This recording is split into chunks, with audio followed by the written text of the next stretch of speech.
Corekeeper is not as well known as its survival crafting brethren that you'll happen across on Steam, but after sinking a decent chunk of time into it, I can confirm that not only is it more than up to the task of competing with Terraria and others like it, I think it can be just as good when it inevitably reaches its 1.0. Exploration is satisfying, building customization is personable, and the combat is, well, it's definitely combat, and I like it for the most part, but I should say there's a single frustrating issue I have with it that impedes one of the core progression elements of the game. Pretty much everything else is fantastic though. I know it's not an action game or anything, but I need to give the developers praise for how good this game feels. Things that shouldn't even be a huge part of the gameplay experience end up handling pretty well. Jumping in this minecart and feeling your weight as you accelerate and slow down, swinging your sword at a slime and placing tiles or breaking them, it all just feels incredibly smooth. It all seamlessly ties into each other. During the time I spent playing, hours started to feel like minutes. As you can deduce from the footage, Corekeeper is a top-down, resource-gathering survival crafting game, and I know that a lot of those are buzzwords you've heard on the indie scene for years now, but to dismiss this is to deprive yourself of one of the more promising games in this genre. Terraria is absolutely amazing,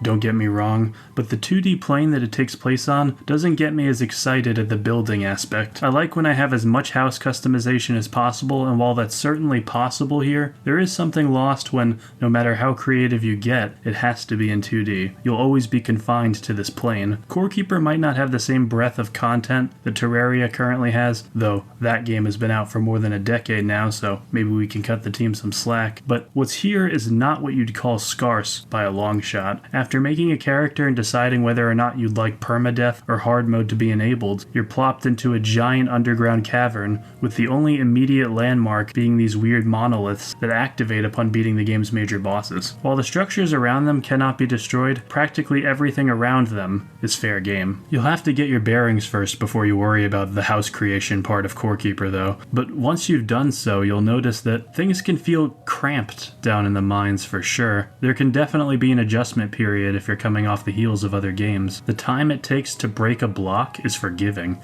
even when you don't have the correct tool equipped, but it can be exhausting to constantly have to carve out a piece of this world. But clearing out a giant cavern for yourself and calling it yours is an elating feeling that I haven't felt in this genre for some time. It's in the little details that Corekeeper pulls through. Item stacking is forgiving and takes a lot of the tedium out of inventory management. Crafting mechanics are simple but sophisticated enough to be interesting, and combat feels worlds better than you think it would for a title like this, except for when it comes to the bosses. The bosses are fun on paper, and I derived a lot of enjoyment out of them, but their biggest flaw, at least for some of them, is that a lot of times it felt like they would randomly get all of their health back if the fight deviated too far from where the boss spawned. It isn't as fun fighting a boss when they can decide at any time that they don't have to participate anymore, and they're exempt from the rules. There was a rhyme and reason to it, yeah.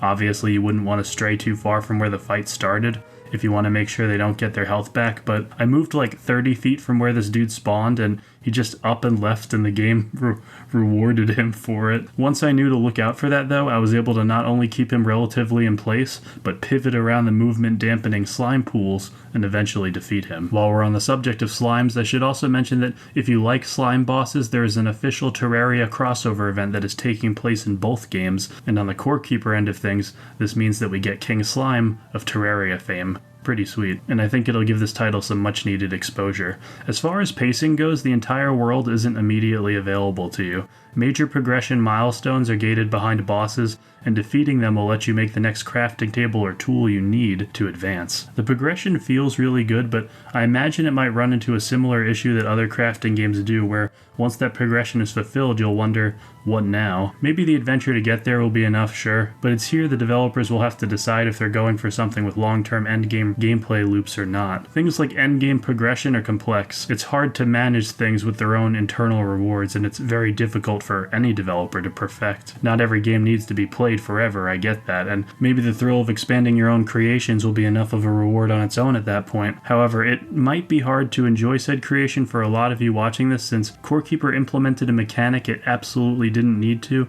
even though it's a mistake often repeated in this genre. I'm not talking about bad combat mechanics though.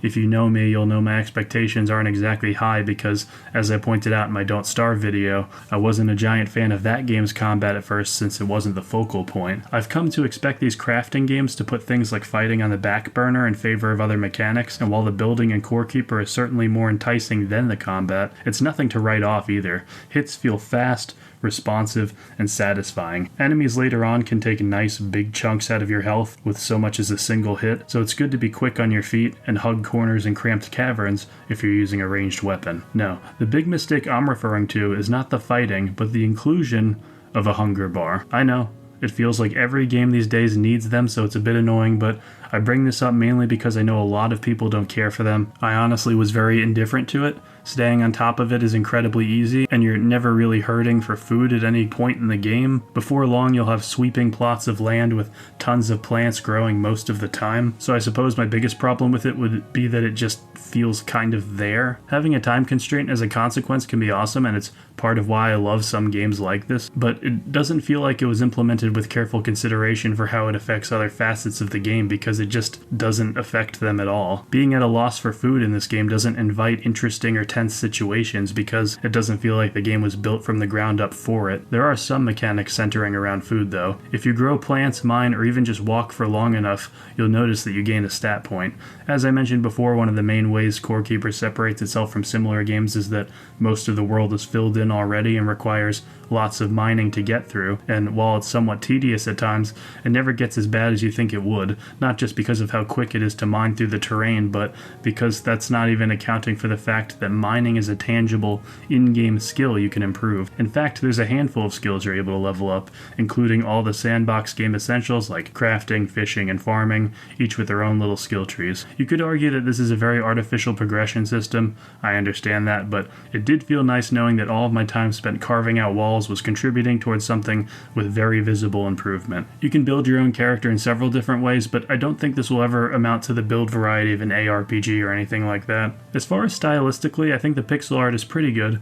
Torches flicker with just the right bloom and color contrast for how dark the caves can get, and it's made all the more beautiful reflecting off of slime pools and waterways. The UI elements could definitely use a little bit more life though. Everything's just confined to these brown looking boxes, which gets the job done, yeah, but nothing about it really screams Corekeeper to me, though I guess you could argue that Minecraft and Terraria don't have the most lavish UIs either. Looking at the roadmap for Corekeeper's oncoming updates has me super excited for the future, and if you want to be kept in the loop as those get rolled out, be sure to subscribe.